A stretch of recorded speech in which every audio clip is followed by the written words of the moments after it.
So for our Sambang Gabi, night 3. So ang topic po ng ating pag-aaralan, wala ulit akong PowerPoint, pero mga moderators, pakipin na lang po, ha? Pakipin. So ang topic po na ating pag-aaralan is entitled, When God Interrupts the Power of Obedience. When God Interrupts the Power of Obedience. So makikita po natin ang key text po natin sa Luke chapter 1 verse 38. Hello Maze, good evening. Luke chapter 1 verse 38. Sabay-sabay nating basahin in 1, 2, and 3. I am the Lord's servant. Mary answered, May your word to me be fulfilled. Ito po ang ating key text at ito po ang sinabi ni Maria. I am the Lord's servant, Mary answered. May your word to me be fulfilled. So for our night, kasi yung first night natin, it's all about waiting. Tapos second teaching is all about preparation. And the third night, it's all about obedience o pagsunod. Alam niyo po, one of the most powerful truths about Christmas is this. Pakinggan niyo pong maigi. God often enters our lives through interruption. Alam niyo po minsan, kapag sinabing interruption, negative di ba? Kapag nag-interrupt ka sa isang sitwasyon o sa isang pag-uusap. Parang sometimes, kapag sinabing interruption, ang connotation ng mga tao, it's negative.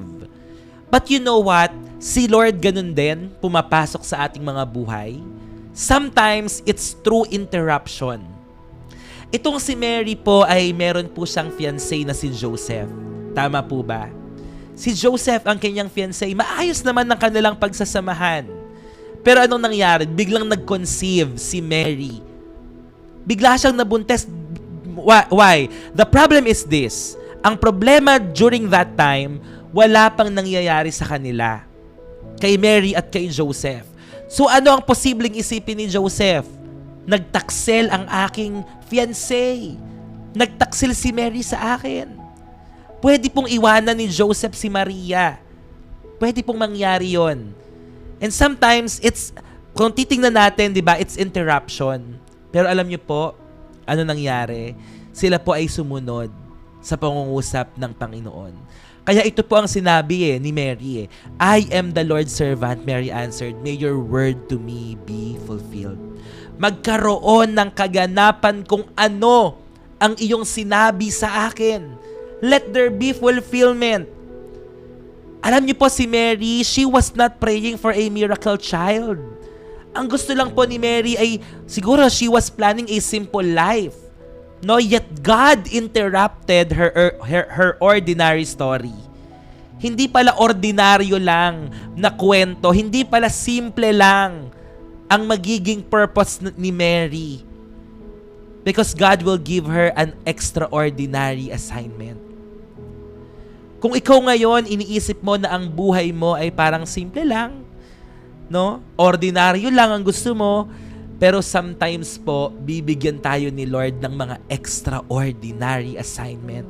And there will be times in our lives na mararanasan natin na parang merong interruption. Pero yung interruption po na iyan ay hindi po para i-destroy o i-distract po tayo. Ito po ay para ma-fulfill po natin ang plano ng Lord sa ating mga buhay. Now my question is, are you all ready for that interruption that comes from the Lord? Gusto niyo po ba yon? Hindi interruption na galing sa kaaway. Interruption na galing kay Lord. At ang interruption po na galing kay Lord ay extraordinary. Dapat nakahanda po tayo.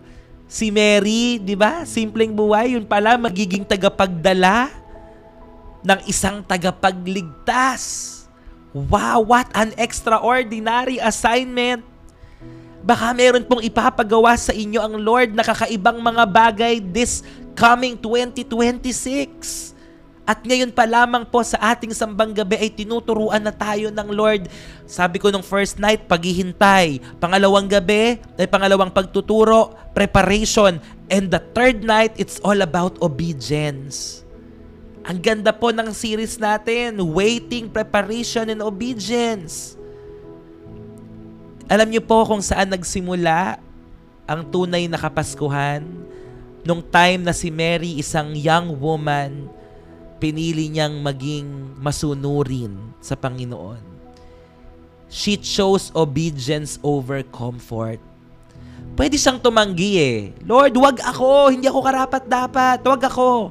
Pero anong sabi niya? Luke 1:38 kanina, I am the Lord's servant.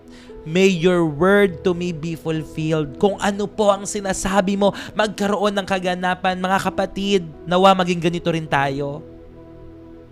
Nawa masabi natin, Lord, let your perfect will be done. Lord, mangyari po magkaroon ng fulfillment ang nais mo sa buhay ko. Hindi po ang nais ko, hindi ang gusto ko, Lord. Yung gusto mo, yun po ang mangyari. Si Mary, ginusto niya, may your word to me be fulfilled. The birth of Jesus did not begin in Bethlehem, it began in Mary's obedience. Ang kapanganakan po ng Panginoong Jesus, hindi nagsimula nung isinilang siya. Ito po, ang pinakasimula ay yung nag-obey si Mary. Dahil nung nag-obey si Mary, doon siya nag-conceive.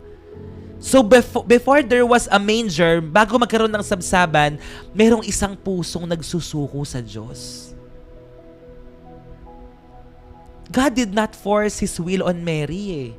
Hindi naman po pinuwersa ng Lord si Mary. He invited her to participate. He invited her to participate. Kaya tingnan niyo po, napakaganda po nito. God's greatest plans are released through willing obedience. Pakipin po ng ating mga moderators. God's greatest plans are released through willing obedience. Ang mga dakilang plano ng Panginoon sa atin ay nangyayari kapag tayo po ay obedient sa Lord. Kapag tayo po ay masunurin sa Kanya. Tonight, are we willing to obey God? What's your answer? Handa ka bang sumunod sa Diyos? Sapagkat ang mga dakilang plano ng Panginoon ay nagkakaroon ng kaganapan sa mga taong handang sumunod sa Kanya. If you are ready to receive God's miracles, God's greatest plans in your life, you must be ready to obey. You must be ready to obey. Christmas reminds us that God does not look for the most powerful. Normal lang naman po yung buhay ni Maria. Normal lang naman po ang buhay ni Jose. Hindi siya naghahanap ng mga makapangyarihan, ng mga tanyag. He looks for the most available. And because Mary said, yes, Lord, let your words to me be fulfilled. Dito siya ginamit ng Panginoon. Dito siya nagkaroon ng extraordinary assignment. Mga kapatid, ilan po dito sa nanonood po ngayon na gustong-gusto ni Lord kumilos sa buhay mo, kaso hindi ka nag-o-obey sa Kanya. Kaso ang sinusunod mo ay ang sarili mo hanggang ngayon. Bakit hindi ka sumunod sa Diyos? Bakit hindi mo ibigay sa Panginoon ang iyong buhay, ang lahat-lahat sa iyo? Baka kaya hindi makakilos ang Lord mightily. Baka kaya hindi niya maibuhos sa iyo ang kanyang pagpapala, ang kanyang himala. Bakit? Kasi hindi ka sumusunod sa nais niya. So ito po ang 4 na bagay na ating pag-uusapan. Number 1. Unang puntos po, obedience often comes without full explanation. Obedience often comes without full explanation. Basahin nga po natin yung Luke chapter 1, verse 34. Basahin lang natin. Luke chapter 1 verse 34.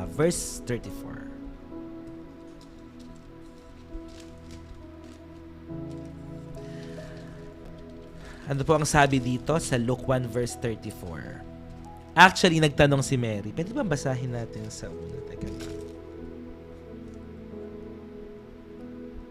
Okay. Babasahin ko yung buong mga talata. Okay, sabayan niyo po ako. Sabi dito sa Luke chapter 1, starting verse 26. Sabi dito, nang ika-6 na buwan, sinugo ng Diyos ang anghel na si Gabriel sa isang bayan ng Galilea na tinatawag na Nazareth, sa isang birheng nakatakdang ikasal sa isang lalaki na ang pangalan ay Jose. Mula sa sambahayan ni David, ang pangalan ng birhen ay Maria. Lumapit ang anghel sa kanya at sinabi, "Magalak ka, ikaw na pinagpala, ang Panginoon ay sumasa iyo." Subalit, siya'y lubhang naguluhan sa sinabing iyon at inisip niya sa kanyang sarili kung anong uri ng pagbati kaya ito. Sinabi sa kanya ng anghel, "Huwag kang matakot, Maria, sapagkat nakatagpo ka ng paglingap ng Diyos. At ngayon maglilihi ka sa iyong sinapupunan at magsisilang ka ng isang anak na lalaki at tatawagin mo siya sa pangalang Jesus. Siya'y magiging dakila at tatawaging anak ng kataas-taasan at ibibigay sa kanya ng Panginoong Diyos ang trono ng kanyang amang si David. Siya'y maghahari sa sambahayan ni Jacob magpakailanman at hindi magwawakas ang kanyang kaharian." At ito na po yung Luke 1 verse 34. Dito po ay nakarecord ang sinabi ni Maria. Sabi niya dito, sinabi ni Maria sa anghel, "Paanong mangyayari ito samantalang ako'y wala pang nakikilalang lalaki?" Sinabi ito ni Maria, How this will be. Wala pa nang nangyayari sa kanila ni Jose during this time. Kaya nga po siya isang birhen. Sumagot ang anghel sa kanya, "Bababa sa iyo ang Espiritu Santo at lililiman ka ng kapangyarihan ng kataas-taasan, kaya't ang batang banal ay tatawaging anak ng Diyos."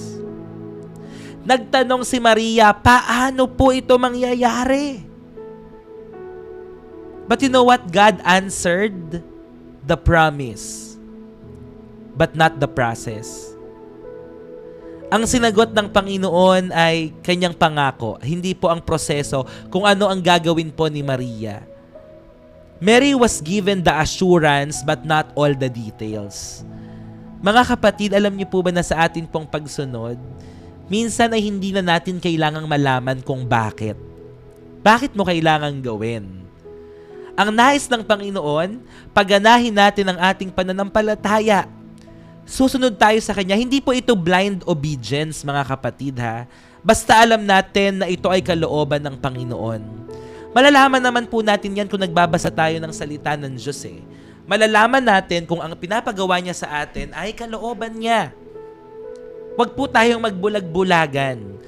Huwag po tayong sumunod basta-basta lamang kung hindi naman po ito talaga ang sinasabi ng salita ng Diyos. We must have the comprehension and the understanding. No, mga kapatid, kung kilala natin ang ating pong Panginoon, kahit hindi natin naiintindihan, susunod tayo sa Kanya. Bakit? Alam mo na ang purpose niya ay pawang sa kabutihan mo lamang. And God doesn't need to explain. God doesn't need to show the whole story, the whole picture. All we have to do is to trust the Lord. Amen? Trust God. Ang obedience po ay pagsunod sa atin pong Panginoon. Maaaring hindi mo pa nakikita ngayon, pero ang nais po ng Diyos ay para sa ikakabuti mo. Para sa ikakabuti mo. So faith begins where explanation ends. Ang ganda no? Faith begins where explanation ends. Kapag hindi na kayang i-explain sa'yo, kapag hindi mo na naiintindihan lahat ng explanation, dyan magsisimula ang pananampalataya mo. May mga bagay ka bang hindi maintindihan sa buhay mo ngayon? May mga bagay ba na sa oras na ito gumugulo sa'yo ngayon? Para hindi mo maintindihan bakit nangyayari. Bakit ganito? Kapag wala ng explanation, dyan na magsisimula ang pananampalataya mo. Lord, kahit na anong mangyari, alam ko na para sa kabutihan ko ang lahat ng kaganapang ito. Marami daw, sabi ni Ella Babes, ang daming di ko maintindihan sa buhay. Many times, God will call us to obey before we understand. Alam niyo, ang panalangin ko sa inyong lahat, mga kapatid, na dumating sa punto ng buhay niyo na masasabi niyo, kaya pala. Marating yun, yung ganong punto ng buhay mo na masasabi mo, kaya pala nangyari. Yes po, mag-upload po ako sa YT. Kaya pala nangyari sa akin to. Kaya pala pinahintulutan ng Diyos mangyari sa akin to.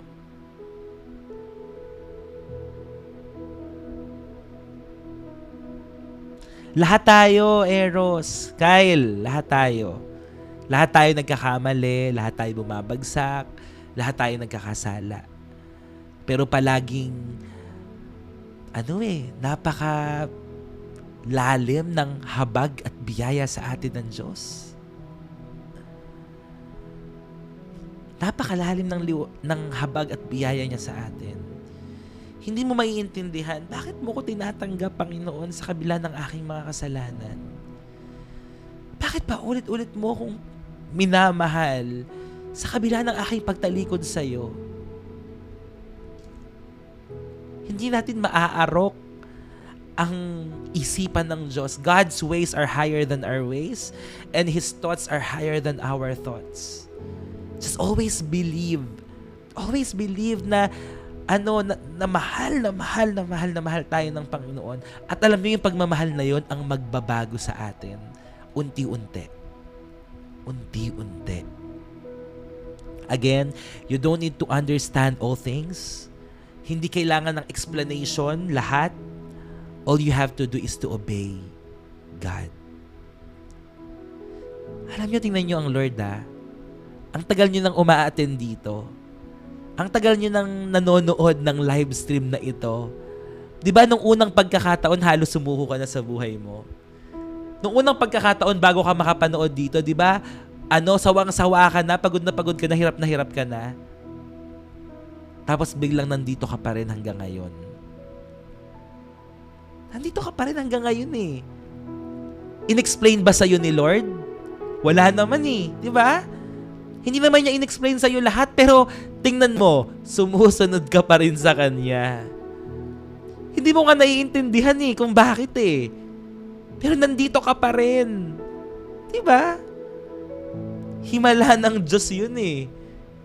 Hindi mo alam, sumusunod ka na sa Kanya. Hindi mo alam na pinapagana mo na pala yung pananampalataya mo. Akala mo, ang hina-hina mo, akala mo wala ka ng pag-asa. Pero hindi. Nandito ka pa rin ngayon. Yeah, God bless you, Kyle. God loves you. Yung nandito ka ngayon, ito ay patunay na kumikilos ang Diyos sa buhay mo. Diba? Alam nyo, ako naiiyak din ako kapag naalala ko yung mga nangyayari. Na minsan kailangan talaga nating kailangan nating ma-break. Kaya tayo binabasag ng Diyos. Kaya inaalaw ng Lord na maranasan natin yung mga bagay na iyon. Hindi naman po para pabayaan tayo, hindi para iwanan tayo eh. Pinaparanas niya yun sa atin para ma-realize natin na sa mundong ito talaga may mga kabiguan, may mga kabigatan, no? At siya lang talaga ang kailangan mo. Siya lang talaga ang kailangan mo sa buhay na ito. Amen? Siya lang matatakbuhan mo. Siya lang ang matitira sa iyo. Sa totoo lang, siya lang talaga ang permanente. So obedience often comes without full explanation. Okay? Kahit hindi mo maintindihan, pwede mo bang sabihin yun, Lord? Sige nga, ipag-pray mo nga ngayon. Sabihin mo, Lord, kahit hindi ko po naiintindihan yung nangyayari sa buhay ko ngayon, susunod po ako sa iyo. Sabihin mo, Lord, kahit hindi ko po naiintindihan, kahit hindi ko po nauunawaan kung bakit ganito, pero pinipili ko pong sumunod sa iyo. Kagaya ng panalangin ni Maria, ako po ay lingkod mo at siya nga pong mangyari at maganap ang iyong mga salita at pangako sa buhay ko. Amen? Praise God. God bless you, Dino. Praise God. Ingat ka sa trabaho. Susunod pa rin kahit hindi naiintindihan. Amen? God is good. Alam nyo, nagmi-minister si Lord ngayon. God is ministering to us.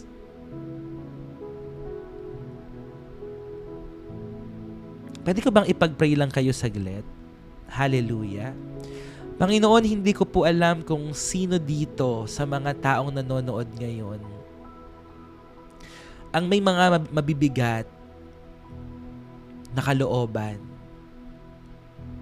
Hindi ko po alam ang mga nangyayari sa kanila. Hindi ko po sila kilala, Panginoon. Pero Lord, alam mo ang lahat. Wala pong nalilingid sa iyo. Lahat ay hayag sa harapan mo, Panginoon. Ang dalangin ko, Lord, ang bawat isa na nanonood sa live stream po na ito ay maranasan ang kakaibang pagkilos mo ngayong gabi. Hindi na po kami lalayo. Ayaw na po naming mawalay sa iyo. Turuan mo po kaming sumunod, Panginoon, kahit hindi po namin nakikita kung ano ang susunod po naming lalakaran. Kahit hindi na po namin malaman ng kabuuan, kahit walang explanation. Pero Lord, kilala ka namin eh. Alam namin na mabuti kang Diyos at wala kang ginagawa sa amin para ipahamak po kami. Ang gusto mo ay para sa aming kabutihan. Kaya Lord, maraming salamat. Pagpalain mo ang bawat isa. Pagaanin mo, Panginoon. At matuto kaming sumunod sa iyo kahit hindi namin naiintindihan. Maraming salamat, dakilang Diyos. Kilala ka namin. All for our good. In Jesus' name, Amen. Amen. God is good. So obedience comes without full explanation. Pangalawa po, mabilis lang. Huwag kayong aalis kasi po nasa night 3 na tayo ng ating sambang gabi. Kapit lang. Sana itong 400 po na ito na nanonood ay hanggang 9 na araw makasama po natin. Gabi-gabi sa atin pong sambang gabi. Ako po ay miyembro na lang po ng JIL. So number 2, obedience requires surrender, not certainty. Obedience requires surrender, not certainty. Hindi katiyakan, kundi pagsusuko. Mary's response was not fear, it was surrender.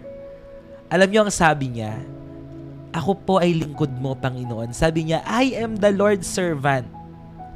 I am the Lord's servant. Hindi niya sinabi na, I understand everything. Pero ang sabi niya, I trust you completely. Nagtitiwala ako. Hindi niya naintindihan, pero nagtiwala siya. Ang ibig sabihin nun, nagsuko talaga siya ng kalooban niya sa Panginoon kahit walang katiyakan. Kahit wala pong katiyakan. Ang buhay natin sa mundo walang katiyakan. Kasama mo ngayon, bukas hindi na. Kaibigan mo ngayon, sa susunod, kaaway mo na. There's no certainty. May mga biglang nangyayari sa buhay po natin. Masaya ka ngayon, mamaya hindi na. That's how life is, mga kapatid. It's very uncertain. Lahat pwedeng magbago. Lahat pwedeng magbago, lahat pwedeng malipat, lahat pwedeng baguhin, lahat yan. But obedience is saying to God, even when the cost is unclear. Obedience is saying yes to God, even when the cost is unclear. Are you ready? Are you willing po na magsabi na, yes, Lord. Yes, Lord. Kahit ang presyong kailangan bayaran ay hindi mo pa alam. Sometimes, it is costly. True obedience is not convenient. It is costly. Si Abraham, anong hiningi sa kanya? Anong hiningi sa kanya? Ang kaisa-isa at pinakamamahal niyang anak na si Isaac. Ang pagsunod may presyong kailangang bayaran. At hindi ito basta-bastang presyo lang. Minsan, ang gusto ng Lord ang pinakamahalaga sa iyo. Handa ka bang sumunod? Kahit ang kabayaran, ang mga taong pinakamahalaga sa iyo, ang mga bagay na importante sa iyo, sometimes ito ang nire-require ng Lord. Are you still willing to obey God even if it cost you something? Are you willing to say, yes, Lord? Yes, Lord, kahit ang kabayaran ay ang pangarap mo sa buhay. That's what I felt when I surrendered my life to Him. Ganun yung naranasan ko nung sinabi ko, yes, Lord. Even though I don't know kung anong mangyayari sa future, pero sabi ko, yes, Lord, I will do it. I'll have faith. Papatuloy ako. Naglilingkod ako sa iyo. Even the cost is unclear. Pero yung kabayaran na yon ng iyong pagsunod sa Panginoon, higit pa doon ang kayang ibalik sa iyo ng Diyos. Yung mga bagay na isusuko mo sa Kanya, higit pa ang kaya niyang ibalik sa iyo. Amen. Amen. Lahat ay may rason. Ang gusto ni Lord, surrender, not certainty. Sabi ko sa inyo, walang katiyakan ang buhay. Pero ang gusto ni Lord, may pagsusuko ka. Surrender your life. Surrender your will. Surrender your desire, your dreams in life to God. Surrender mo lahat sa Panginoon. Okay lang, Ate Ann. I know that God is up to something. Ang lahat ng nawawala ay pinapalitan ng mas higit pa. Amen. Kaya sa lahat ng mga nawalan dito, I will just pray for you again. Sa lahat ng mga taong nawalan, hindi ko alam kung ano yung nawala sa inyo. Panginoon, tinataas ko ang mga taong ito. Iba-iba kami ng pinagdadaanan. Some of us lost our loved ones. Some of us lost our business. Some of us lost our job. Maybe some of us lost our health. Nagkaroon ng sakit at karamdaman. Or maybe some lost their passion, their desire. Or someone lost their hope. May mga nasirang relasyon. May mga nawala sa aming mga buhay. Panginoon, tinataas ko ang mga taong ito sa iyo. Kilala mo po sila. Thank you, Lord, dahil ikaw ang nagbigay, ikaw din ang babawi. The Lord gives and the Lord takes away. But still, blessed be the name of the Lord. Pinipili po naming magpasalamat at magpuri sa iyo sa kabila ng mga pagkawala na ito. Ngunit naniniwala rin po kami, Panginoon, na ang mga bagay na sinusuko namin sa iyo ay papalitan mo ng mas higit pa. Hindi po kami naghahangad na palitan mo yung mga tao o mga bagay na nawala sa amin. Pero Lord, pwede po ba yung kapalit? Yung pagmamahal mo? Yung kapayapaan mo? Yung kagalakan? Pwede po ba yun yung iparamdam mo sa bawat taong nandito, Lord? Pwede mo po ba silang bigyan at yakapin po ngayon? Bigyan mo sila ng pagmamahal, buhusan mo sila ng iyong kapayapaan, Lord. Kahit yun lang po. Yung makontento lang po kami sa meron kami. Alam po namin na hindi kayang palitan yung mga taong nawala sa amin. Pero Lord, ikaw lang ay sapat na. Ikaw lang ay sapat na. Kayo na po ang bahala sa mga taong ito. Kayo na po ang bahala sa mga taong nagdadalamhati sa pagkawala ng mga mahal sa buhay. I-comfort mo po sila. Ang mga taong iniwan, i-comfort mo sila, Lord. Lahat na nawalan po ng pag-asang mabuhay, ng desire, nawalan ng passion sa ginagawa nila, Panginoon. Lahat ng nawalan ng peace, ng joy, kayo nang bahala sa kanila, Panginoon. Pagalingin mo sila, bigyan mo sila, Panginoon, ng pag-asang nagmumula sa iyo. We thank you, Lord, and we glorify you. Take full control of everything. In Jesus' name we pray. Amen and amen. Praise God.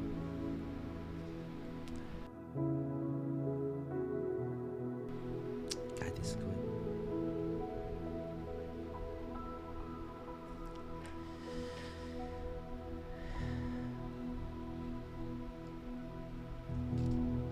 Bait ni Lord, no? Sobrang bait ni Lord. Kasi inalaw niya na mapakinggan natin tong teaching ngayong gabi.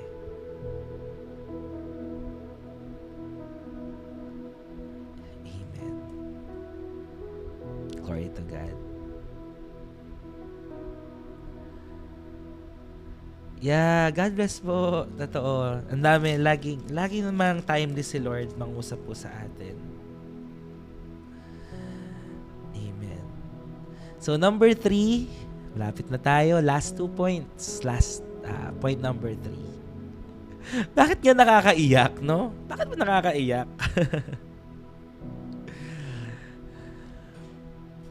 Alam nyo, hindi tayo nagkakamali na laging tumutok sa live stream na to.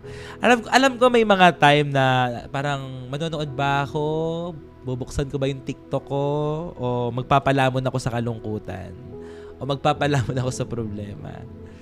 But every time na pinipili nating manood, nangungusap talaga si Lord. Nangungusap siya. Kaya dapat lagi tayo nakahanda talaga no? Parang wala naman pong oras na hindi nakakaiyak. Yes, Justine, every day. Merong morning, merong gabi. Advance. Ang dami may birthday bukas. Mag 4 months na ako dito, pero iyak pa din ako ng iyak. Sabi ni Ate Ilongga. Tapos may mga tao ngayon na nagbubukas ng TikTok para sa devotion, hindi para manood na ng mga videos, no? Kasi dati, nandito tayo sa TikTok para magsayaw, para alam niyo yun.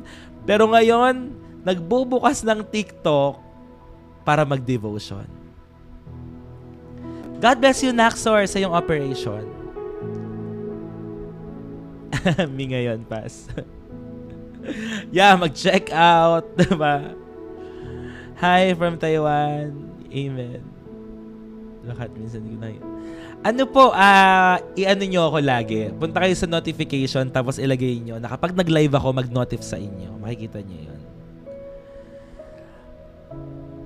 Dati lagi ako nagsasayaw sa TikTok pero ngayon nagde-devotion na. O, diba? I lost my 17-year-old daughter 3 years ago. God loves you po, Jenny Manarang. God loves you. Sa lahat ng mga bago, welcome po kayo dito. Ganito po talaga kami dito. Normal po sa amin yung nag-iiyakan. Normal po sa amin to na natatouch talaga ng Lord. Hello po, Ate Esel. So mag-chat lang kayo sa akin if you want to join our community, ha? If you want to join our community, if you want to join our group chat, mag-chat kayo sa akin. Salamat sa mga nag-share at sa lahat ng mga new followers. Iba sa live stream na ito. Kakaiba. Promise, magstay kayo dito. Talaga. Magugulat kayo sa gagawin ng Lord sa buhay nyo. O, diba? Iniwan ako, sabi ni Donna. Yeah, marami nang iwan sa atin. Totoo yan. Kaya lagi may katabing tissue. Nako, wala mo nang kakanta. Sambang gabi muna tayo. How to avoid that guy that I fall for? Siguro masasabi ko sa'yo, almighty push. How to avoid that guy? Chase Jesus. Ayan, chase Jesus. Kasi kapag hinahanap mo at lagi mong hinahanap talaga si Lord, malalayuan mo yung mga taong yan. Mamimiss nyo talaga yung grounding session kasi wala tayong grounding session for 9 nights. Siguro sa last day bago mag-December 25, no? Yan. Na-paste ko na ba yung point number 3? Number 3, obedience makes room for the miraculous. Baka mas maraming luha yun. Ayan. Number 3, obedience makes room for the miraculous. Sino kaya sa atin ngayon ang nangangailangan ng himala? Sino kaya sa atin ngayon ang nangangailangan ng kakaibang kilos at galaw ng Diyos? Diba yung mga nakapasa, praise God, ng LET exam? That's a miracle from God. At sila ay sumunod. At sila ay nagpa-pray sa community. And they received their miracle from God. We need to obey if we want to experience the miraculous works of God. Because Mary said yes, Jesus entered the world. Dahil sa pag-oo ni Maria, pinanganak ang tagapagligtas. And you know what? Heaven waited for her response. And miracles often wait on obedience. Baka dahil sa pagsunod mo, mararanasan ng iba ang himala ng Diyos. Ako ngayon, pakiramdam ko, itong pagsunod ko sa Lord na maging full-time digital missionary, itong pagtuturo ko ng salita ng Diyos, ay obedience ko sa Lord.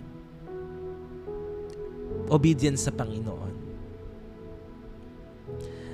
Hello, Nameless. Nood ka lagi para makita mo yung mga tinuturo sa atin. Maybe wala ka nung mga time na nagre-rebuke tayo. So, Nameless, kung sino ka man, nood ka dito lagi para masubaybayan mo every day. Actually, this is not just an encouragement but also a rebuke, correction. Yan. Pwede ka manood dito. I-encourage natin si Nameless na manood araw-araw. Para makita niya kung paano tayo binabago ni Lord. Amen? So, God bless. Miracles often wait on obedience. Baka kailangan lang nating sumunod bago po tayo mag-obey sa atin pong Panginoon. Amen? Ayan, nawala tuloy si Nameless. Nameless, nasan ka na? Ano po, 7 a.m. tsaka po 8 p.m. Okay, so what if Mary had said no? What if Mary had said no? God would still be God. God would still be God. But she would have missed the miracle. What if Mary had said no? Paano kung nag-no si Lord? Si Mary. God would still be God, pero mamimiss niya yung miracle po na yun. Mamimiss niya yung miracle na yun. Yeah, God bless po Rhea Jane Padamong. God bless you. Ang daming mga LPT. Praise God. God is good. God is good. Ang dami. Yeah, God is good. Nameless, do not be deceived. Ikaw din, don't be deceived, Nameless. Baka ang kailangan mo lang talaga ay si Lord. Kaya ka nandito. So we love you. Guys, i-welcome natin si Nameless. Yeah, we love you, Nameless. God bless you. God loves you so much. Okay, God loves you so much. Wag po nating hayaan na ma-miss natin yung mga miracles ni Lord dahil po magdi-disobey tayo sa Kanya. Okay?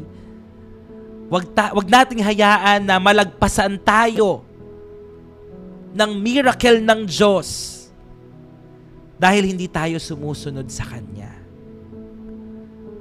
Amen? Itong ginagawa natin. Alam nyo, natutuwa po ako kasi the very first time na nag-live po ako dito, actually, mas maraming mga bashers talaga. Napakadaming mga haters, sobrang dami. Sunod-sunod. But today, you know what? I just wanna appreciate God and I just wanna appreciate all of you na ngayon parang may paisa-isa na lang, ganyan. Tapos, siguro nababago pa yung buhay nila kasi kapag may pumasok dito na ganyan, sunod-sunod tayo. Tapos parang ini-encourage natin yung mga tao na iyon. Diba? Nakakatawa. And we pray na itong mga bashers at mga haters na ito ay ma-convert din. At mabago din sila ng Lord. Kaya nga sabi ko, wag nilang i-block. Yung mga moderators, wag i-block. Kapag may mga rude words, siguro that's the time na pwede na silang i-mute. Pero, at least nakakapanood pa rin sila. Diba? So, it's okay. Okay? It's okay po. Diba? Nakakatuwa. So, God bless you po. Nameless. Kung sino ka man. Kung sino ka man. No? At kailangan talaga natin ang atin pong Panginoon. Siya lang talaga ang kailangan po natin sa ating mga buhay. Okay? So, yun lang. Nakakatuwa si Lord kasi kahit ganun yung mga haters and mga bashers and all, but still, mahal po sila ng Panginoon. Amen? At ngayon po, napakadami na natin sa community and grabe, kumikilos ang Panginoon. Amen?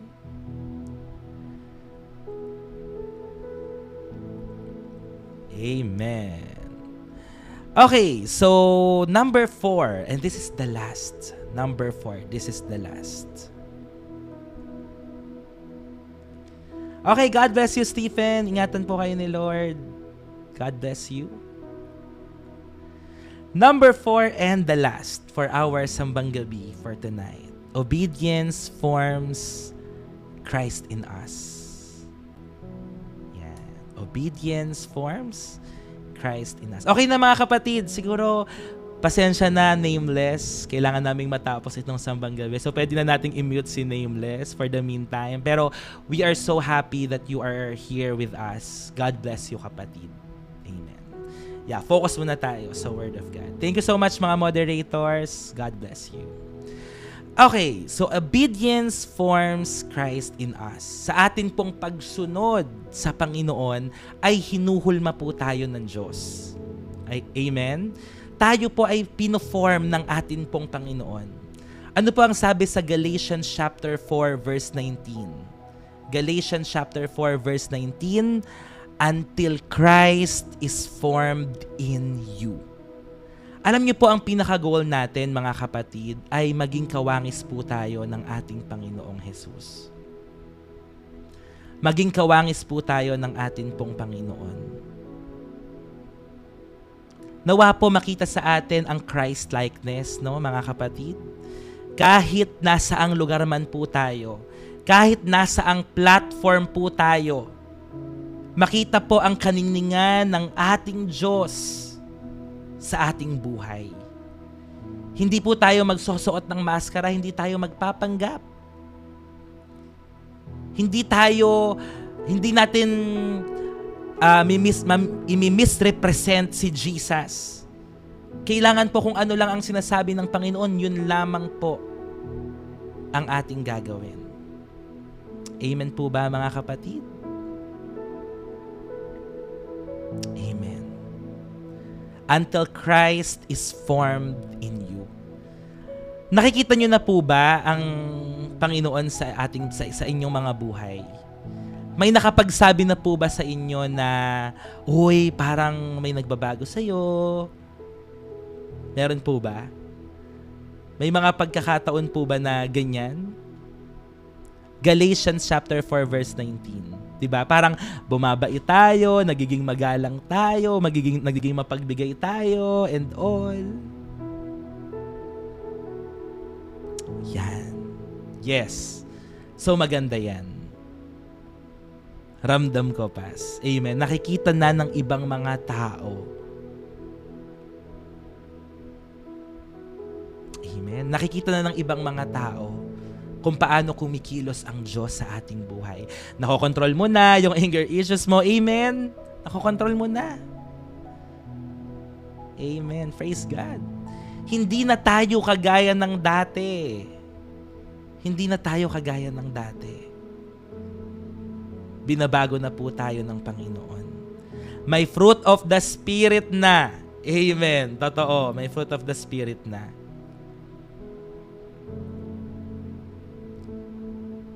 Yeah, God bless sa lahat ng mga aaten ng Youth Summit. God bless you po. God bless you. So Christmas is not only about Jesus being born in history. It is about Christ being formed in us.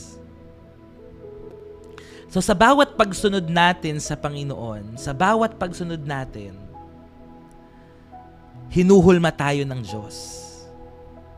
Tama, may malaking pagbabago sa buhay natin.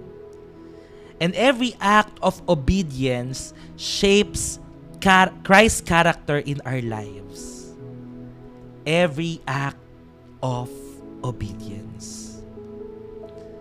Sa bawat pagsunod natin sa Panginoon, hinuhulma tayo sa karakter na gusto niya para sa ating mga buhay. Nawa po mas marami pa na maging kawangis ni Kristo. Nawa po mas marami pang mga tao ang mabago. Ayan, sabi ni Renz, ako po nung nasa life and death situation, tinanggap ko na nawawala na ako, but God is good. Amen. Diba nandyan siya para iligtas po tayo? Nandyan siya para iligtas po tayo. And again, every act of obedience shapes Christ's character in our lives. Amen.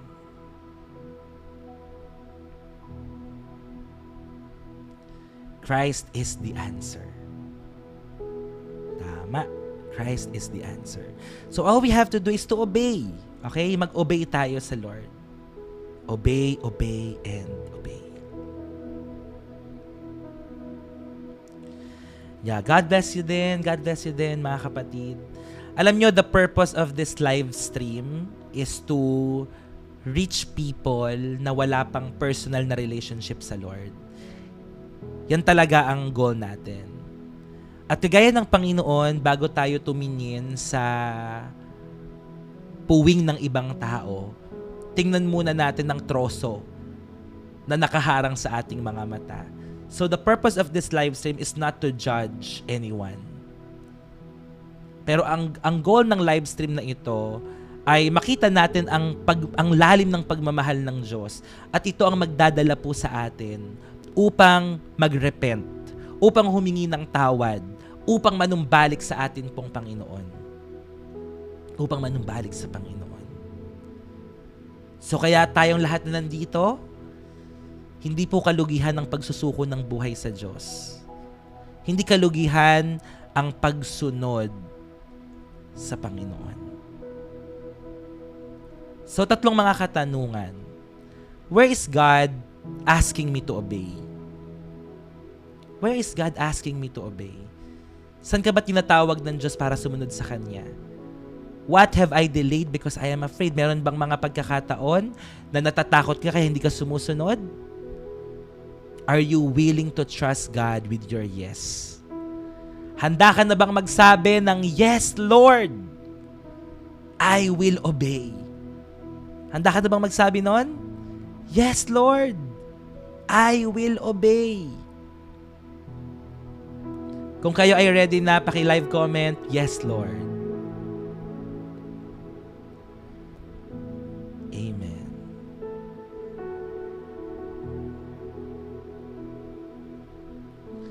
Yan. Praise God.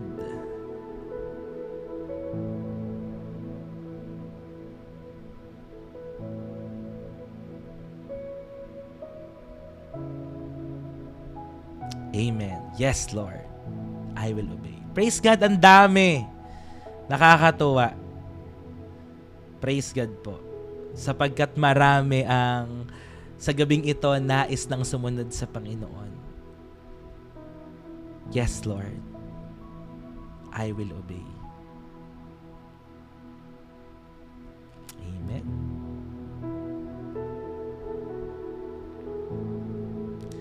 So, delayed obedience is often disguised disobedience. Kapag tayo ay nagkaroon ng delayed obedience, alam nyo, it is still a disobedience. So, wag nating i-delay na. Ngayon na ang gabi. Ngayon na ang oras. Okay, ngayon na ang oras na tayo ay susunod sa Panginoon.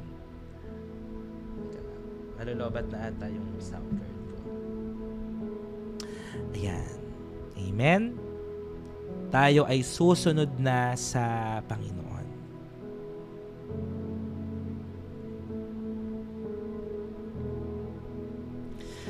So dahil sa pagsunod ni Maria, nabago ang course ng history.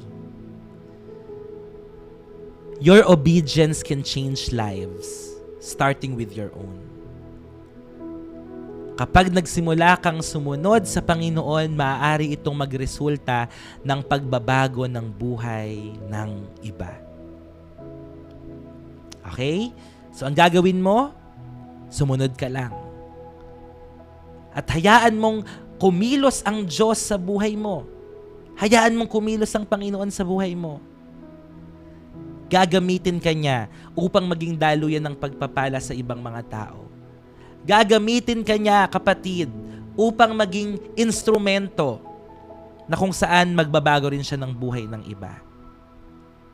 So this Christmas, mga kapatid, may we not only admire Mary's faith, but imitate it.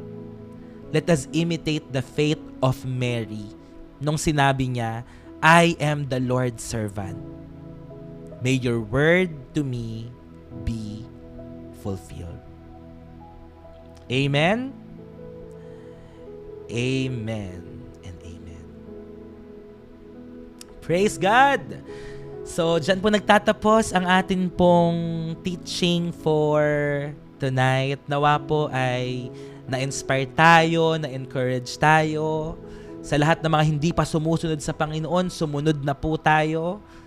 Alam nyo, mga kapatid, ang hindi pagsunod ay nagdadala po sa atin ng delayed na pagpapala ni Lord. Kaya po, sa ngayon pa lamang po, pinapaalalahanan na tayo ng Diyos. Sumunod po tayo sa Kanya. Wow! 4 na buwan na si JV. Praise God. And to many more to come sa bawat isa po sa atin. Nawa ay magbigay pa si Lord sa atin ng maraming pagkakataon na makapag-aral, diba, ng kanyang salita. At hindi lamang po tayo mabless, bagkos maging ano rin po tayo, maging daluyan din tayo ng pagpapala sa iba. Okay? Maging daluyan. And happy 40K followers pala po sa atin. Talagang miracle lang ng Lord. Kung hindi ko natin alam kung bakit dumadami ng ganito yung community natin, yung mga followers natin.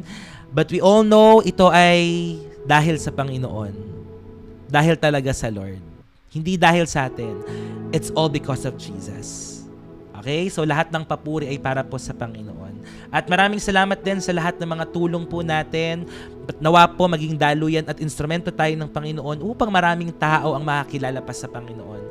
Sa simpleng pag-share nyo ng live, sa simpleng pagsasabi nyo, words of mouth, sinasabi nyo sa ibang mga tao na, uy, meron kaming devotion sa TikTok everyday, pwede kang sumama, pwede kang mag-join. Sa simpleng pag-i-invite nyo, hindi nyo alam na napakarami ng mga tao ang nababago ng Panginoon. At marami din dito, bunga na lang din ng pag-i-invite. So praise God sa inyong mga buhay. Sa lahat ng mga nag-i-invite, praise God sa inyong mga buhay. Maraming salamat. Praise God po. At patuloy po tayo magsama-sama tomorrow naman ng umaga for our morning devotion. And then bukas po ang night 4 ng ating sambang gabi. Okay? So we are so blessed na makasama po kayo ngayon. Patuloy po tayo sa pagkilala sa Lord, pagtulong at pagmamalasakit sa mga tao na nangangailangan. Ang ating Box of Blessing operation po pala ay i-move po natin by January. Yeah, sa January na po. Hi Chester! Good evening! Ngayon lang ulit kita nakita dito, Chester. God bless you. So, ang Box of Blessing operation will be on first week of January. Pilitin ko pong makapag-upload mamaya hanggang bukas para po sa mga kulang. Okay? So, praise God po. Praise God.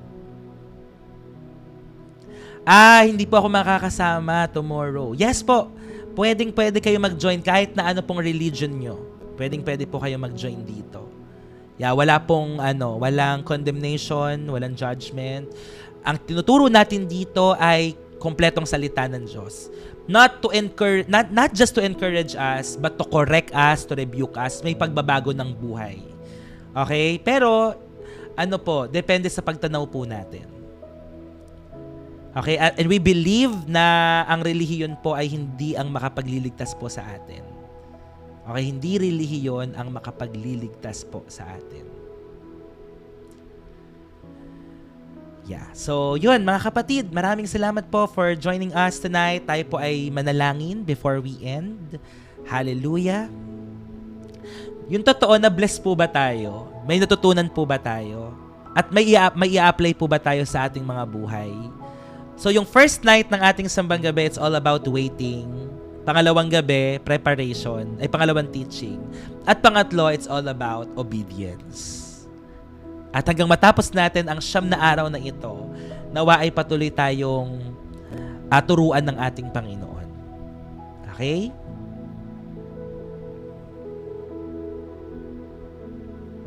Wow. Amen. Araw-araw, bless na bless. Hindi naman, kahit hindi niya alam, Mary, it's okay. Lalo sa mga intercessors, di ba? You are praying for someone who is in need. Okay, praise God. Sige po, tayong lahat ay yumuko. Tayong lahat ay pumikit. Yes po, meron ding YT. So, i-upload ko na lamang po sa YT. Okay. So, praise God. Tayong lahat ay yumuko at pumikit. Tayo po ay manalangin. Hallelujah, Jesus. We are so blessed tonight. Thank you, Father. Panginoon, nagpapasalamat po kami sa isang matagumpay na gabing ito. Salamat po sa iyong pagsama, pagkilos. Salamat, Lord, sa iyong pangungusap. Nagpapasalamat po kami for teaching us, Lord, the lesson about obedience, napakahalaga ng pagsunod, Panginoon. Nakikita mo ang aming puso sa pagsunod na ginagawa po namin. Kahit hindi po namin naiintindihan, Lord, and we know that obedience requires surrender, not certainty, and obedience makes room for the miraculous, and obedience forms us to be more like you, Jesus. Hayaan mo po, Lord, na sa lahat ng mga taong nanonood po dito, patuloy mo kaming baguhin at bigyan ng puso na nauuhaw na palaging sumunod po sa inyo. Kahit nahihirapan kami, nasasaktan kami, kahit may mga correction, kahit may mga rebuke, Lord God, hayaan mo na sumunod pa rin po kami sa inyo. Hindi po ito for our convenience lang, not for our comfort as well. Pero Lord, sa mga panahon po na kami po ay tinuturuan mo, hayaan mo na magpasakop pa kami sa inyo. Kahit hindi namin naiintindihan, susunod pa rin po kami sa inyo, Panginoon, sa pangalan ni Jesus. I-bless mo lahat ng mga part ng community na ito. I-bless mo lahat ng mga mission partners. I-bless mo lahat ng mga moderators, ang lahat ng mga viewers, ng mga followers, kahit ng mga bashers, Lord God. I-bless mo po sila.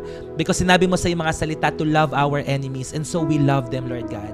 Hayaan mo na lahat ng mga pinapapunta mo, nanonood ng live stream na ito, hayaan mo na mabago ang kanilang mga buhay. Mabago ang pagtanaw nila, Panginoon. Mahal mo ang lahat ng tao at lahat ay may pagkakataon na magkaroon po ng kaligtasan.